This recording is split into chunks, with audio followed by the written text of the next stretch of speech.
Here are 40 details across all the Arkham games. Some of them you most likely already knew about, but hopefully there's a few that you didn't, or a lot that you didn't. I try to gather a lot that went from kind of obvious to then really obscure, so let's just go ahead and get started with it. Here are 40 details from the Arkham games. Make sure to subscribe, leave a like, and let's move on. Start off, number 1. In Arkham Asylum, in Scarecrow's audio tapes, the actors Cillian Murphy and Jeffrey Combs are referenced in them, both actors who played Scarecrow in various media. Patient interview 1. Patient was referred to me after the incident with Dr. Murphy.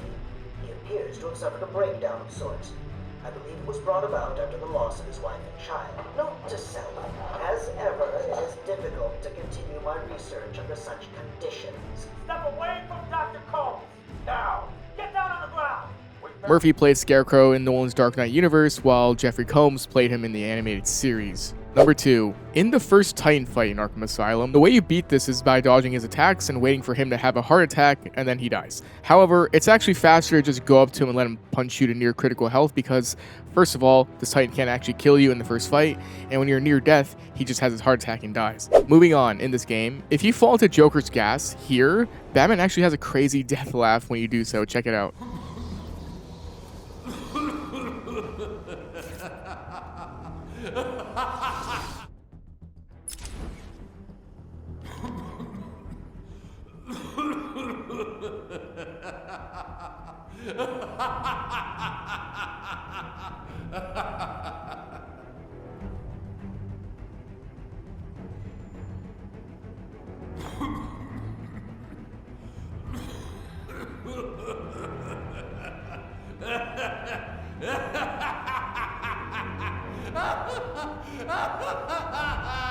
Next up, here's a bit more of an unconventional detail. In all the Arkham games, for the most part, there are no female inmates. Asylum doesn't have any female inmates, nor does City. Also in Arkham Knight, the militia is all male.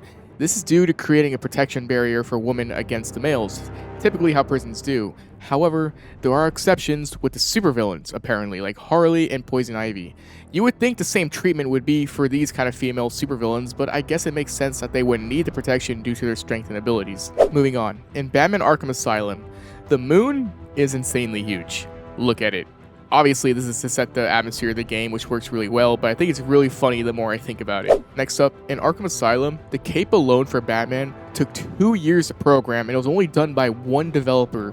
According to the Eidos president Ian Livingston, he said one developer spent 2 years programming Batman's cape, using over 700 animations and sound effects to make it more realistically. Now, if you ask me, I think this just means that the developer worked on other things while working on the cape. Like, it didn't take him 2 years straight on to do it, but despite what I think, it does not take away from the fact that it's very impressive and the developer did a fantastic job. Moving on to Batman Arkham City. During the Clayface boss fight, if you actually look at Joker while in detective mode, he's actually nervous during the fight. Likely because he's dying soon, and if Batman dies with Clayface, he may not get the cure? I actually don't know why he's nervous. I think it's just because he's about to die. Moving on, in Batman Arkham City, if you try to explosive gel Mr. Freeze from the front here, this will happen.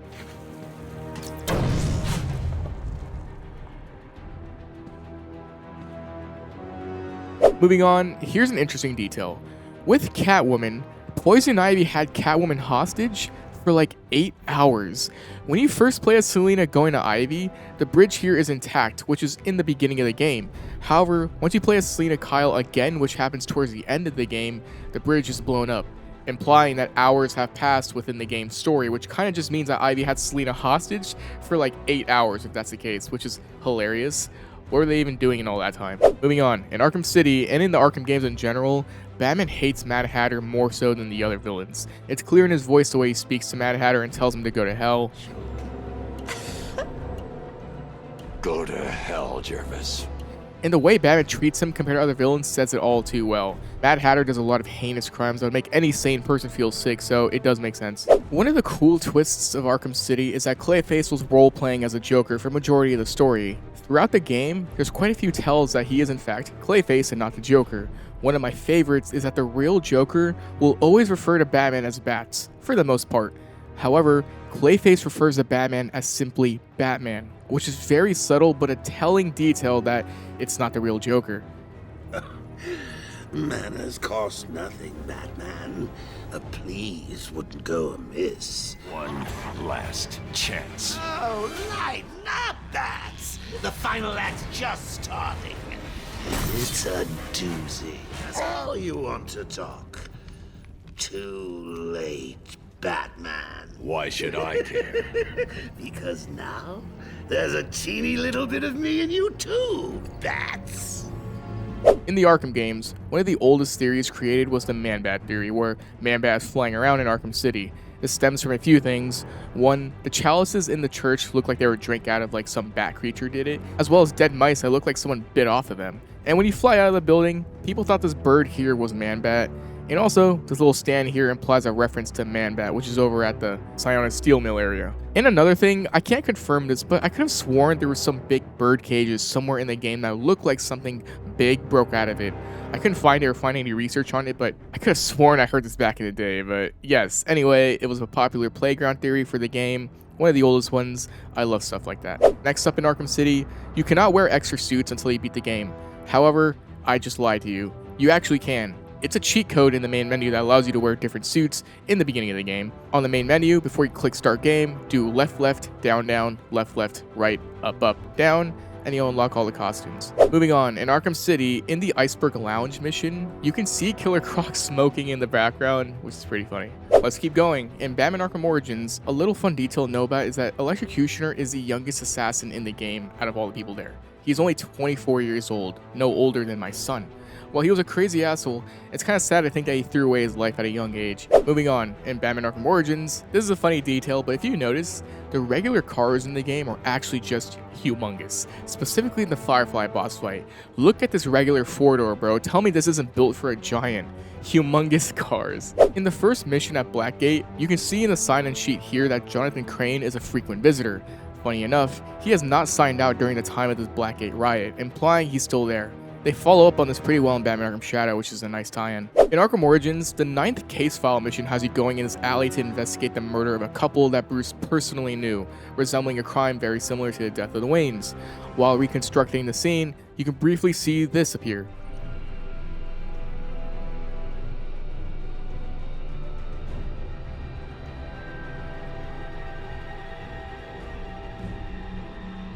The Waynes will appear on the ground very briefly. I feel bad for these people dying here, but I think it's a given to not walk into alleyways at night anywhere, especially Gotham City. You're basically asking yourself to get killed, so I actually don't feel that bad. Next up, this detail is more of a community-based detail and one that I wanted to add to the video. The concussion detonator from Arkham Origins is widely debated as the worst gadget of all time throughout the Arkham games. The reason being is that the purpose of the gadget just isn't good at all. When you throw it, it stuns enemies in the vicinity, but what it does actually is put them in this dizziness state where they randomly punch the air, which makes it way more likely for them to hit you, and it really doesn't add any value or progress to a fight. The biggest upside to it is that it's really good against Copperhead as they can insta-KO her clones, or good against Firefly to stun him, but those niches don't take away the fact that this gadget is widely debated as ass. Moving on, in Arkham Origins, it seems that Basil Carlo, the Clayface, will soon become Clayface shortly after the events of the game. He has a showing called Funny Faces that's set to appear in the current timeline of Arkham Origins, and also Daggett Industries rears its ugly head in the game, the company that turns Carlo into Clayface. These two Easter eggs point to the fact that Carlo may become Clayface soon after the events of Arkham Origins. Moving on, one of the Batman villains that has never made an appearance in the Arkham games is the Dollmaker. Not even a reference. Similar to Professor Pig, he's a serial killer, complete psychopath guy that has a twisted thing of turning kids into soldier doll things. It's a complete monster and it's kind of disgusting. While he was never referenced to, the closest thing we get to it is in the Catwoman's Revenge DLC. It takes place in the Winslow's toy shop, which belongs to Winslow Schott, aka the villain Toyman, whose father is the doll maker. Moving on, here's a really interesting detail. If you play the game on 60 FPS and skip the Driller cutscene in Arkham Knight here, your health bar actually lowers, even when the thing didn't do damage to you. So if you're doing a no damage run, know this incredibly obscure, stupid detail. You're welcome. Moving on. When you're changing the battery in the Batmobile during the Cloudburst section, if you don't change it, Joker will say this to you. This is it, Bats. Can you feel the rush of that delicious toxin burning through your veins, creeping into that demented mind of ours? I sure can. I'm getting stronger, Bruce. I'm more alive with every breath you take. Sir, you're running out of time. Get out of there now. Stay calm. Take deep, slow breaths. Deep, slow breaths. Oh, all that effort must be tiring you out. You're getting sleepy, Bats. Rock-a-bye, Batsy. I'm getting free. Soon you'll be the one trapped inside me. So keep taking breaths, great lungfuls of fear. Soon Bats will be gone, and I will be here. Okay, sweetheart. One more, but then it's really time for bed. Hush, little Batsy, listen to me sing. When Joker takes over, you won't feel a thing. And once this gas has set me free, I'm going on a Bat Family killing spree.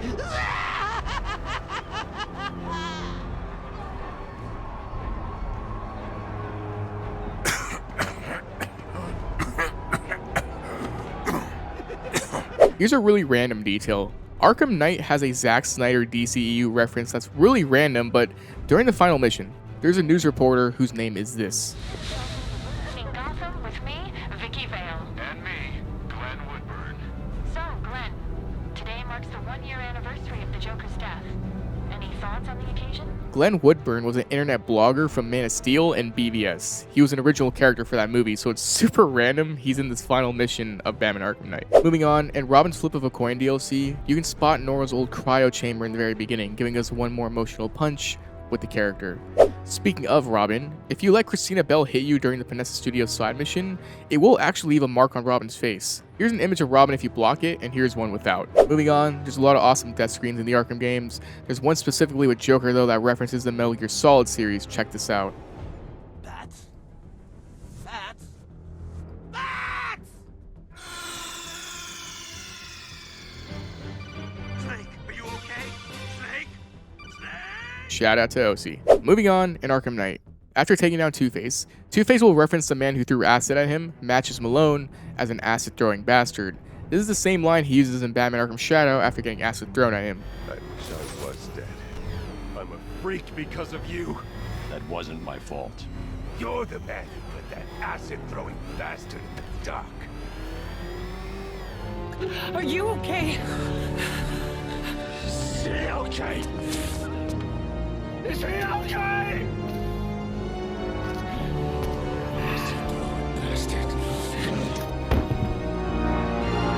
Next up, Wonder Woman, one of the best superheroes of all time, is funny enough never directly referenced in the Arkham games.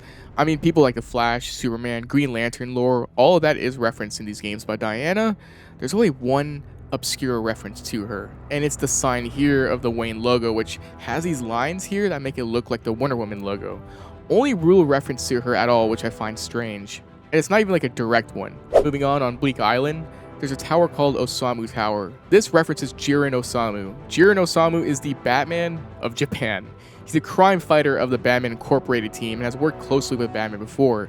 Who knows if he's a Japanese Batman in this world. There's a lot of evidence to suggest that Clayface was supposed to appear in the game. There's an unused room on the side of Panessa Studios with clay surrounding it, and there was also concept art of Clayface atop the building as well. And thematically, it makes perfect sense since Basil Karlo is an actor and his posters are all over the building. Next up, in the beginning of Arkham Knight, there's a man reading a newspaper on the disappearance of Christina Bell. There's actually full-blown text here that can very easily go unnoticed. It talks about how Christina worked at Queen Industries and vanished, and that the CEO, Oliver Queen, is nowhere to be seen. Here's what the text says: I wonder what Oliver Queen was doing during this time. Not being a very good superhero, I imagine. Here's a cool detail, so if you didn't know, Batman Arkham Knight actually has an official novelization. Now this novel is vastly different from the game, a lot of different details that stray away from the actual game. They're both basically in separate universes. There's a lot of notable difference in the book. I don't want to say them all, otherwise this entire video could just be that, but one of the most intriguing ones is that Hugo Strange is actually alive in the book. He somehow survives Arkham City, and not only that, he's working with Victor Zsasz to help bomb the Gotham Central Station. Isn't that extremely random? But yes, read the novel for more funky stuff like that. I think it's only like 55 pages. Moving on, in Arkham Knight, there's a newspaper of a football player you can find in the clock tower. A lot of people speculate this is a nod or a reference to Victor Stone, aka the Cyborg, who's a former football star before becoming Cyborg. In Batman Arkham Knight, Ace the Bat Hound is confirmed to exist. There's a bull with his name on it in the Wayne Tower. Ace is Batman's dog, and he seemingly got his dog out of Gotham because Batman is an amazing owner. Warms my heart. One of the districts on Founders Island is called Otisburg. Otisburg is a reference to one of Lex Luthor's thugs in the 1978 Superman film from Richard Donner. The thug's name was Otis, and it references this funny scene from the film. Martha, she's got her own place. Otisburg? It's a little bitty place. Otisburg? Okay, I just wipe it off, that's all. It's a little town. Good. Moving on, in Arkham Knight's evidence locker room, the only villain in here that has his own section but never physically appears in the game is the Great White Shark, which is interesting. Every other villain here does appear in the games.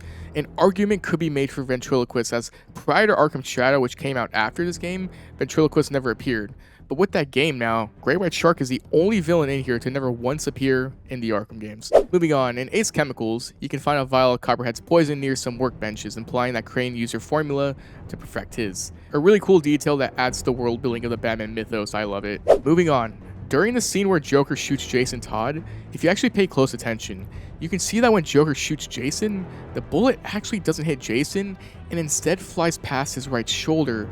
Considering this is all happening in Batman's mind, this could imply that Batman, deep down, knew that Jason was somehow alive.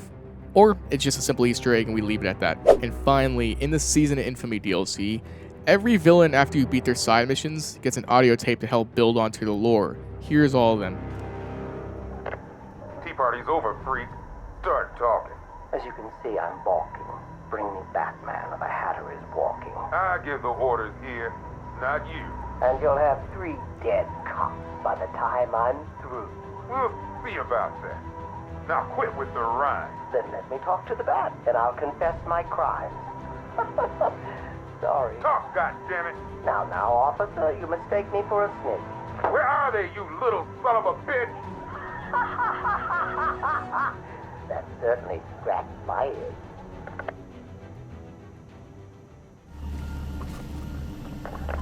Your introduction began some time ago. You can't do this! I got right! We found food to be an adequate delivery mechanism. 3 square meals a day. By now, the serum has been fully absorbed. No! Let me go! Or sedative. I don't want a chewed off tongue again. Scalpel. What are you doing? No! No! Ah! Stay awake. That's it. Concentrate. Oh, God! My finger! You cut off my damn finger! If the experiment's a success, it'll grow back.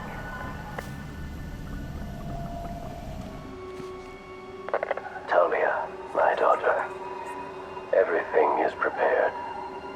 The wicked of Arkham City travel like rats at its walls. Strange will strike them down at my command. And yet, I shall honor your request. Bring the Dark Knight to me, and we will see if he is the true successor you believe. The Lazarus Pit restores me less each time. My mouth tastes of rot. My mind.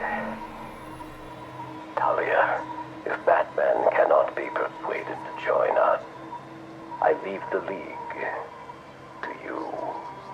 Nissa is weak, daughter, but you will lead without mercy.